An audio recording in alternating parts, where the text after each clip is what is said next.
Massacre 2. Slap me fire. Number 1. Is there any linearity in this franchise? And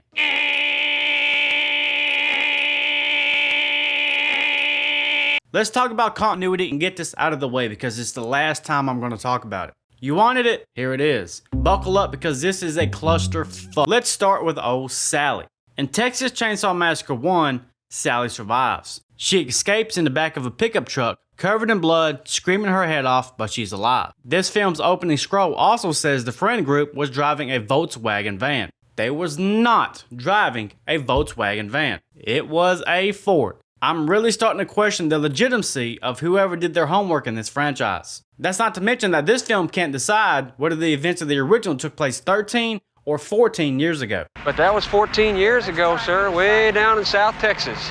This Mercedes, I think I was talking to those kids when it happened. No way was that an accident. The math ain't mathin'. Anyway, back to Sally. In Texas Chainsaw Massacre 3, they state that Sally died in a private healthcare facility in 1977. That's 4 years after the original. And that's 9 years before the events of this film, which takes place in 1986. But the opening scroll in Texas Chainsaw Massacre 3 also states that one of the family members, W.E. Sawyer, was caught and put in the gas chamber in 1981. How the fuck is that possible, you ask? It isn't. W.E. Sawyer doesn't show up until Texas Chainsaw Massacre 4, which is specifically dated to take place in 1996. Plus, according to this film's opening scroll, the Texas Chainsaw Massacre, the original, never even happened on record. So how does anybody have this information to begin with? If it's not on record, then who's writing these scrolls? Who's providing these dates? You know what I mean? Just make your mind up. Don't worry, it gets worse. And then you have the whole assumingly Stretch cameo in part 3. But as you can see, these timelines of films are literally impossible to link together. So my guess is that Texas Chainsaw Massacre 3 is basically an alternate Texas Chainsaw Massacre 2, existing in its own pocket of whatever continuity this is supposed to be. And it doesn't really make sense to say that Leatherface survived the chainsaw ripping through his entire gut and being blown up by a grenade in this film, and then the sequel just kind of ignores all of that, like it never happened. Like, you know how it is. Hey, this is horror. Oh, and by the way, remember Sally being dead in a healthcare facility in 1977? Oops, she's not dead. She appears in part 4 as an unnamed patient on a gurney. Huh. Okay. Now I have to say, this is one of the most frustrating franchises when it comes to continuity. Is Sally dead or not? Is W.E. Sawyer dead or not? It just came back magically 15 years later? He was in the gas chamber. If Texas Chainsaw Massacre 3 isn't canon, then why show the final girl from part 2? Like, it's really not that hard to stick to your guns. But every single film goes out of its way to contradict something from the previous film. I mean, it's just... Then Sally shows up in the 2022 Netflix film, which of course is its own timeline, so we're not going to get into that one. So do I believe these movies have continuity? Nah, not really. I mean, I guess you can try to find stuff to link everything together, but when every single film spends the opening scene contradicting one another, I'm not going to sit here and try to piece it together for them. That's their job. There's way more tipping these scales towards not having continuity than having continuity. But I mean, that's just my headcanon. If you think this story is linear somehow, I would love to hear it. KO for Red River Rock and Roll Request. It's Bateman, Patrick Bateman. I've killed a lot of people. I killed Paul Allen with an axe. I killed another girl with a chainsaw. Hang it up, lame-o. Go call your mother. This is Stretch, your fearless reporter. How far does Leatherface's attraction towards Stretch actually go? And Maybe the new music's... Number 5! Did it start a lot earlier than you think? We all know the story about Leatherface and Stretch. The dry humping, him busting in the draws, saving her from the family multiple times, dressing her up, dancing with her, the whole creepy puppy love thing. Yeah, it's pretty weird. But I want to talk about when this attraction really begins, because I think people assume that it starts when they meet face to face, but it doesn't. Chop Top tells us everything we need to know right here. Me and Bubba, my little brother, we listen to you every night. So Chop Top and Leatherface listen to Stretch every single night. So Leatherface knows a lot about Stretch before they even meet. Her personality, her voice, her radio persona. Him and Chop Top have been tuning in religiously. And this is before Stretch decided to play that murder tape over the air. I firmly believe that Leatherface spends all of his time cutting and managing the meat for the cook for his rolling grill business. So I can imagine him listening to Stretch every night while he's chopping up the goods. In turn, building a very strange parasocial relationship with Stretch. So when he finally meets her in person and goes full-blown hormonal teenager with a chainsaw between his legs, it was like a little kid meeting his celebrity crush for the first time and not knowing how to act. And when he does act, he does some questionable things. Disgusting. But this parasocial relationship carries throughout the entire film. He gets embarrassed when he's asked, "Hey, is this your girlfriend?" Is that what this is, Bubba? The old cock and cuts? Chop Top even teases him about the quote-unquote relationship. Bubba's got a girlfriend, Bubba's got a girlfriend, Bubba's got a girlfriend. And I think through this performance of the view through Leatherface of this relationship really dives into his mental state. I think that's something the film does well. For Leatherface, this is a dream come true, literally. But the origin point of this parasocial relationship wasn't their first encounter. It's all those nights listening to Stretch with Chop Chop over the radio is where Bubba fell in love. It's the DJ, my fave. And his dream finally came true. You're the first girl Bubba's brought home to dinner. My man even got a kiss out of the situation. Let's go Leatherface. Get down here!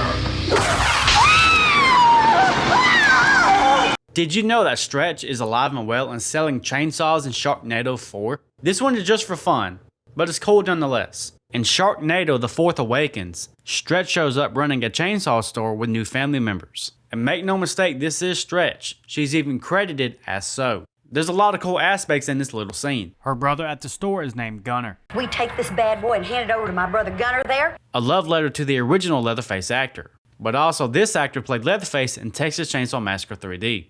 So this is essentially Stretch and Leatherface once again. So it's pretty safe to say that Stretch got dry humped by a man in a skin mask with his chainsaw, watched her co-worker get his face peeled off, and somehow survived all the family, and is now running a legitimate chainsaw business with relatives that we'd never met before. She went from being terrorized by chainsaws to making a profit off of them. She went a little bit mad in the head and joined in with the family and now runs the show. Ironically in her own way. Sweet meat that my brother Chop Top puts into his croissant sandwiches. So which was better? Her 3-second cameo in Texas Chainsaw Massacre 3, a film that didn't even credit her being in the film at all, or Sharknado, which 100% tells you that she's Stretch, and now they're fighting fucking tornadoes with chainsaws. Let me know your pick in the comments. Number 6. Rapid fire round.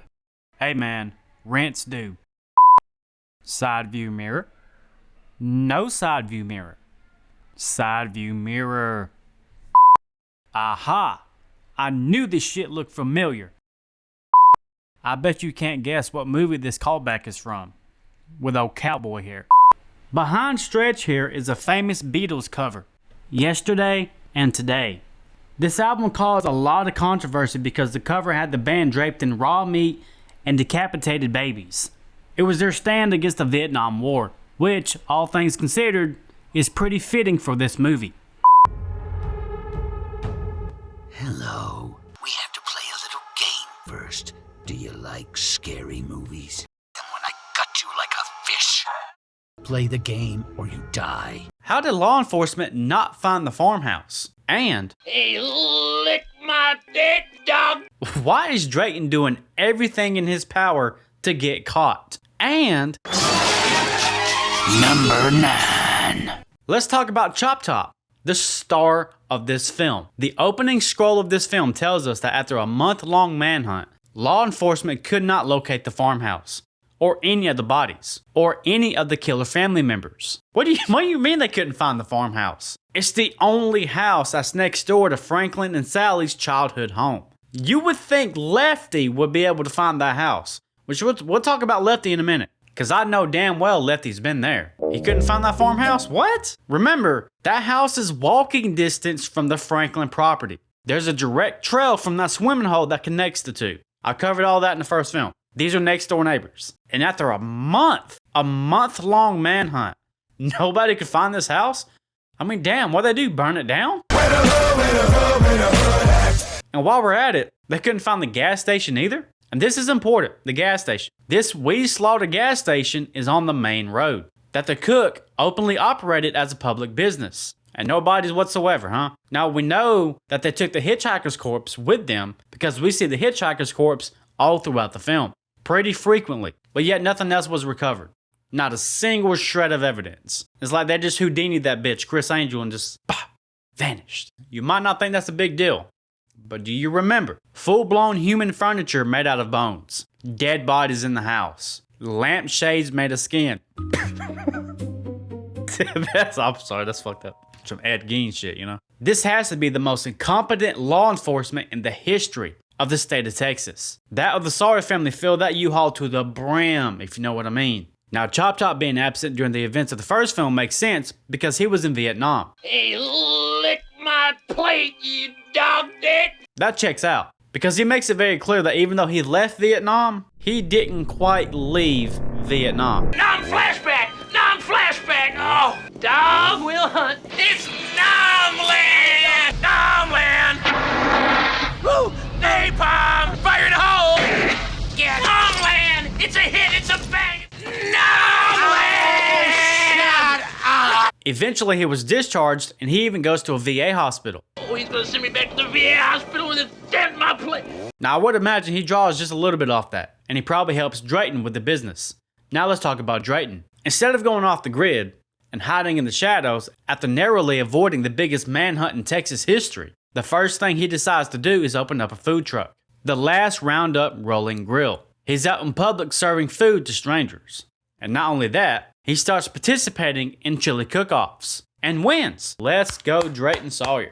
Drayton did it again.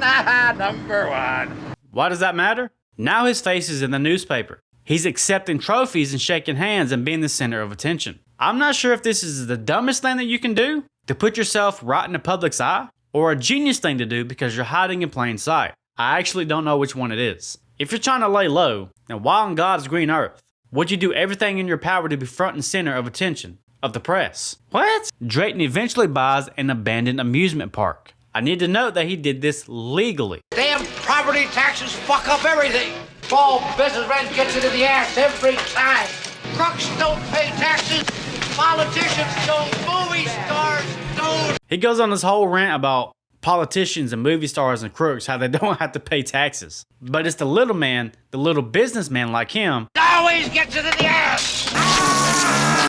dog, you're a cannibal who feeds people to the public out of a food truck, and you're complaining about property taxes. And Chop Top confirms he owns this because Chop Top wants him to sell it. Sell off this turkey. It's what the public wants. So way to keep it on the down low, Cook. Your name is now officially on the records. Your face is in the newspaper from the cook-offs, property tax filings, probably a small business license for the food truck, which also makes me wonder, did he have a valid business license to run that gas station in the first one? If so, there's some kind of paper trail. Now they could have used false names and all that, sure, but there's still a paper trail. I mean, look, I'll give credit where credit is due. They spent 13 years laying low despite what this film shows is pretty reckless actions. Your plan, although sounding pretty counterproductive on paper, it still worked. But let's be real, Lefty was on your ass and he was going to catch up with you anyway. He had been tracking chainsaw-related killings across Texas for over a decade, and he would have caught up to them eventually, even without Stretch's help. He was only 2 steps behind. It was only a matter of time before somebody with a badge, a grudge, a big-ass chainsaw, and 2 small chainsaws, he keeps that thing on him, comes knocking at your door. And eventually, Lefty did. Bonus question, is this whole family, besides Grandpa, virgins? There is a valid reason I'm asking this. There is a real lack of women in this franchise. Where's all the women? Where's the mothers? Did they become breakfast? We know about Grandma. We know about Great-Grandma. But where's Mama? And Drayton, the cook, even tries to give Leatherface the talk. Sex is, well, nobody knows. What do you mean nobody knows? Then why'd you tell him if he was curious to come to you? If you don't know. If you wanted to know about it, why didn't you ask me? Drayton can't even spell sex. S-C-E-X. Sex. Much less perform it. So we know Drayton's not getting any. Grandpa, he's past his prime, if you know what I mean. Bubba's not getting any. We already saw his premature volcanic eruption earlier in the film. That's as close as intimacy that he's ever gonna get. I do feel like Chop Top could carry on the family name for another generation, but I mean, if he's not freaking out about Vietnam. But even that's not 100%. So is Grandpa the last one to rendezvous? And luckily when they capture women, it doesn't seem to be sexually driven or with that intent. Drayton just wants to meet for, you know, his food truck out there. They're gonna become chili. Whoop, whoop. It's one of those hard shell peppercorns. But for real, are there no plans for the next generation? See what I did there? The next generation? Anyway, all of these men are getting up in age. So do they want to continue on with the family? Or are they all just going to die out one by one? This family lives to be pretty old. I mean, look at Grandpa. He's old as fuck. 137. They still have 100 years worth of living, which is insane. So maybe they ain't worried about reproducing. Like, hey, I still got another 100 years under my belt. What was Lefty's plan anyway, if he even had one? I like Lefty as a character. He's unintentionally funny. Dennis Hopper brings this unhinged, obsessed energy to the role that just works. But this man's plan doesn't hold up under any kind of scrutiny whatsoever. So he spent over a decade chasing down this family. The one the film explicitly tells us they have no official record of. Not to mention, I know for a fact, Lefty would have found that farmhouse. So what happened to the farmhouse? But anyway, Lefty is now hot on their trail. He's always 2 steps behind. He stumbles onto the crime scene where those 2 drunk guys got their car torn apart by Leatherface. He decides it's time to go public. He tells the authorities this. Put it in the press. Get it in the news. Any information about this accident. And maybe some witnesses. Whatever helps, whatever you can get me, get this out to the press because I want help on this. I'm gonna hunt these son of a bitches down. And luckily, he does get that. The case gets media attention via the newspaper. And that's how Stretch shows up at his door. She has the audio recording of the actual crime. The same crime scene that Lefty was staking out earlier. She's got the evidence. She's got the proof. Now this is evidence, sort of, right? She's handing Lefty the smoking gun. And what does Lefty do? He looks at her and he's like, nah, I'm good. Time for you to go home. No, wait a minute. What? He's been begging for help for over a decade. Begging. And the moment somebody comes up with him with concrete evidence, he's like, I'm good. I don't need no fucking help. So eventually he does come around and they decide to work together. And Stretch is used as bait because Lefty somehow knew they would come there. Or so he says. Lefty, they came! Where were you? Damn, I used you, girl.